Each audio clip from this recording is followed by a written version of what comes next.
បាទគ្រប់នឹងជំរាបសួរក៏ដូចជាសួស្តីមកបងប្អូនអរគ្នាថ្ងៃនេះដែរយើងត្រូវនឹងថ្ងៃទី15ខែ6ឆ្នាំ2026បងប្អូនបាទថ្ងៃនេះដែរគឺ admin បានពំនាំតម្រុយល្អៗមកជូនបងប្អូនយើងផ្សងសំណាងរួចរាល់ហើយបងប្អូនយើងទាំងអស់គ្នាអញ្ចឹងបើសិនជាបងប្អូនយើងដែលមិនទាន់បានចុចសញ្ញាជាវបងប្អូនបាទ YouTube admin ថ្មីបាទបងប្អូនកុំភ្លេចចុចជាវម្នាក់មួយទៅបងប្អូននឹងទទួលបានតម្រុយថ្មីល្អៗមើលជារៀងរាល់ថ្ងៃបងប្អូនបាទអញ្ចឹងកុំឲ្យខាតពេលវេលាបងប្អូនយូរបងប្អូនបាទគឺ admin សូមដាក់តម្រុយជូនតែម្ដងទៅបងប្អូនបាទ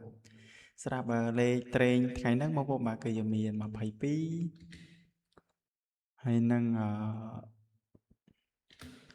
42ហើយនឹង43បងប្អូនបាទយើងមាន22 23 42 43បងប្អូនបាទអ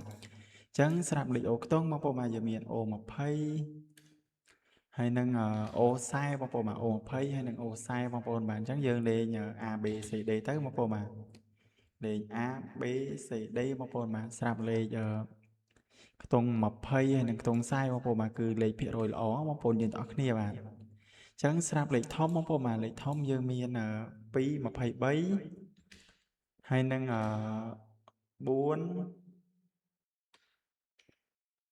12បងប្អូនបាទយើងមាន2 23ហើយនឹង4 12អញ្ចឹងស្រាប់3លេខបើសិនជាបងប្អូនយើងស្រឡាញ់បងប្អូនយើងអាចយកទៅផ្សងសំណាងបានអញ្ចឹង3លេខយើងលេងត្រឡប់អញ្ចឹងបងប្អូនយើងទាំងអស់គ្នាបានអញ្ចឹងស្រាប់តម្រុយមានតែប៉ុណ្្នឹងឯងចូលជូនបងប្អូនយើងទាំងអស់គ្នាបាទស្រាប់បងប្អូនយើងនៅទស្សនាថ្មីបងប្អូនកុំភ្លេចជួយចុចសញ្ញាជាវឲ្យ admin ម្នាក់មួយផងបងប្អូនបាទអញ្ចឹងជូនពរហេងបងប្អូនគ្នាបងប្អូនថ្ងៃទី15បាយបាយជម្រាបលា